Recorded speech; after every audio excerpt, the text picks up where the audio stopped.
Hello and good morning, students of class 12th. Today in our business studies class we are going to continue our unit number 9, that is financial management. Okay, so our first topic is which we are going to do today, that is factors affecting the choice of capital structure. वो factors जो capital structure को affect करते हैं. अब firstly question rises, capital structure होता क्या है, इसके बारे में हम पहले पढ़ चुके हैं. जब हमारे जितने भी हमारे लॉन्ग टर्म के फाइनेंस हैं, ठीक है, लॉन्ग टर्म के फाइनेंस के सोर्सेज हैं, उसमें से जब हम करंट लाइबिलिटीज़ को माइनस कर देते हैं, that is known as the capital structure. तो लॉन्ग टर्म सोर्सेज जो हमारी कैपिटल के हैं उसको किस प्रोपोर्शन में किस तरीके से यूज़ करें ताकि हमारी जो अर्निंग पर शेयर है, जो इक्विटी शेयर होल्डर्स हैं, उनको ज़्यादा से ज़्यादा बेनिफिट दे सकें. ऑलराइट, तो कैपिटल स्ट्रक्चर है, it is the decision regarding the long term sources of capital of determined. ठीक है, कैपिटल फाइनेंस कुछ भी आप कह सकते हैं. Cash flow position, cash flow position बहुत मायने रखती है हमारी कैपिटल स्ट्रक्चर को डिसाइड करने के लिए. अगर हमारी फ्यूचर की कैश फ्लो पोजीशन अच्छी है तो हम क्या कर सकते हैं, ज़्यादा से ज़्यादा डेट कैपिटल यूज़ कर सकते हैं. क्यों? जितने ज़्यादा डेट कैपिटल यूज़ करेंगे उससे हमें क्या होगा फ्यूचर में, हम क्योंकि हमारी कैपिटल का कैश फ्लो अच्छा है, तो कैश फ्लो के अच्छे होने से हम फ्यूचर में अपने डेट की रीपेमेंट इजीली कर पाएंगे और इंटरेस्ट भी इजीली पे कर पाएंगे. Next one, interest coverage ratio. Interest coverage ratio होती है, ये वो रेशियो होती है जिसकी हेल्प से हम ये पता लगाते हैं कि हम इंटरेस्ट पे करने में कितने ज़्यादा एबल हैं. इंटरेस्ट कवरेज रेशियो को निकालने का फॉर्मूला है EBIT डिवाइड बाय इंटरेस्ट. अब देखिए, ये रेशियो जितनी हाई होगी उतने ही ज़्यादा हम इंटरेस्ट पे करने के लिए एबल रहेंगे. लेकिन ये प्रॉपर पोजीशन नहीं बताती है हमें. क्यों?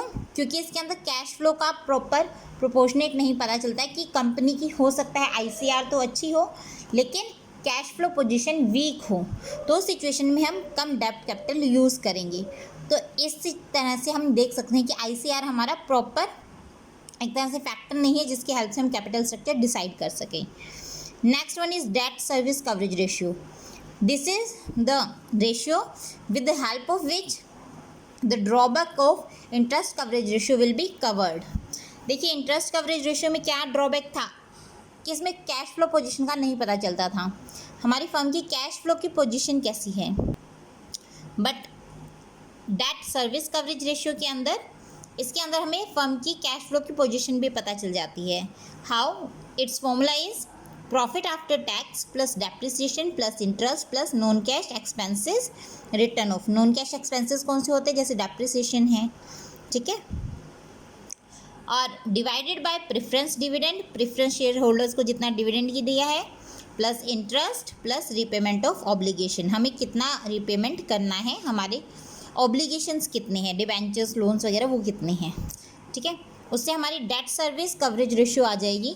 इससे हमें कैश की पेमेंट अच्छे से हम बता सकते हैं किस तरह से करें. ये रेशियो अगर हाई है तो हम ज़्यादा डेट कैपिटल यूज़ कर सकते हैं, अगर कम है तो कम यूज़ करना चाहिए. ठीक है, next is return on investment. ये हम पहले बात कर चुके हैं. अगर रिटर्न ऑन इन्वेस्टमेंट हमारी अच्छी है, मतलब इंटरेस्ट हम इजीली पे कर पा रहे हैं, तो डेट कैपिटल यूज़ करो, वरना अपना सिंपल इक्विटी में आप इन्वेस्ट करो. Next is cost of debt. Cost of debt भी डिसाइड करता है कि हमारी कैपिटल स्ट्रक्चर क्या रहेगी. अगर हमारा rate of interest debt capital पे कम है तो हम ज़्यादा डेट कैपिटल यूज़ कर सकते हैं. अगर rate of interest debt capital पे ज़्यादा है तो हम क्या कर सकते हैं, कम डेट कैपिटल यूज़ करेंगे. Tax rate.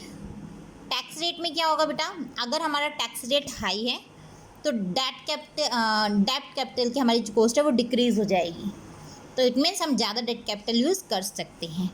On the contrary, अगर हमारी टैक्स रेट लो है तो डेट कैपिटल की कॉस्ट है वो हमारी क्या पड़ेगी, ज़्यादा पड़ेगी. ठीक है, और जब वो ज़्यादा पड़ेगी तो हम कम डेट कैपिटल यूज़ करेंगे. Cost of equity capital. Equity capital की कॉस्ट कैसे डिसाइड की जाएगी? देखिए, अगर हम ज़्यादा डेट कैपिटल यूज़ करते हैं तो कॉस्ट ऑफ इक्विटी कैपिटल बढ़ जाएगी। इस सिचुएशन में हम क्या करेंगे, ज़्यादा डेट कैपिटल यूज़ नहीं करेंगे। Greater use of debt capital increases the risk of equity share holders. Alright, flotation cost, ये इशूइंग, जब हम सिक्योरिटीज़ इशू करते हैं, चाहे डिबेंचर्स हो, प्रेफरेंस शेयर्स हो, इक्विटी शेयर्स हो, कुछ भी हो, जब हम सिक्योरिटीज़ को इशू करते हैं तो उस वक्त हमारी फ्लोटेशन कॉस्ट आती है। ठीक है, उस वक्त का होने वाला खर्चा हमारा फ्लोटेशन कॉस्ट कहलाता है। अगर हमारे पास जो कॉस्ट ऑफ इशूइंग कैपिटल है कम है शेयर कैपिटल से, तो हम क्या करेंगे, डेट कैपिटल ज़्यादा से ज़्यादा यूज़ करेंगे। रिस्क कंसिडरेशन, ऑपरेटिंग रिस्क और बिजनेस रिस्क। ऑपरेटिंग रिस्क कौन से होते हैं, जो हमारे ऑपरेशनल को खर्चे करते हुए हमारा जो रिस्क आता है। रिस्क कैसे, कि अगर हम बाई चांस पे ना कर पाए ऑपरेशनल खर्चे जैसे सिंपल जो डे टू डे के या डेली रूटीन के हमारे खर्चे होते हैं, wages, salary, rent of building, ये सब। फाइनेंशियल रिस्क, जो हम फाइनेंशियली पे नहीं कर पाते, like payment of interest, payment of dividend, return of debt capital. Financial payment करने में जो हमारी इनएबिलिटी है वो फाइनेंशियल रिस्क के अंदर आती है। ठीक है, टोटल रिस्क हमारा फाइनेंशियल रिस्क और ऑपरेटिंग रिस्क को जोड़ के बनेगा। अगर हमारा ये रिस्क ज़्यादा है, द फाइनेंशियल रिस्क अगर फेस किया जा सकता है तो डेट कैपिटल यूज़ की जा सकती है। अगर हमारा ऑपरेटिंग रिस्क हाई है तो हमें डेट कैपिटल कम यूज़ करनी चाहिए। ओके, फ्लैक्सिबिलिटी, अगर हमें फ्लैक्सिबिलिटी चाहिए हमारी कैपिटल स्ट्रक्चर में तो हमें ज़्यादा से ज़्यादा कौन सी यूज़ करनी चाहिए, डेट कैपिटल। ठीक है, according to view point of flexibility, debt capital and preference share capital is the best source. क्यों, इसको हम ड्यूरिंग लाइफ टाइम रीपे कर सकते हैं। कंट्रोल, देखिए हमें पता है डिवेंचर होल्डर्स का कंट्रोल नहीं होता हमारी फर्म पे, तो अगर हम चाहते हैं कि एग्जिस्टिंग शेयर होल्डर्स का जो कंट्रोल है वो वैसे का वैसा बना रहे तो डिवेंचर्स को हम इशू कर सकते हैं। अगर हम चाहते हैं कि एग्जिस्टिंग के साथ साथ नए शेयर होल्डर्स हैं उनका भी कंट्रोल रहे हमारी फर्म के ऊपर, तो हम इक्विटी इशू कर सकते हैं। रेगुलेटरी फ्रेमवर्क, हमें सबको पता है कि जो भी हम सिक्योरिटीज़ इशू करते हैं वो अकॉर्डिंग टू सेबी गाइडलाइंस चलती हैं, तो public issue according to SEBI होना चाहिए।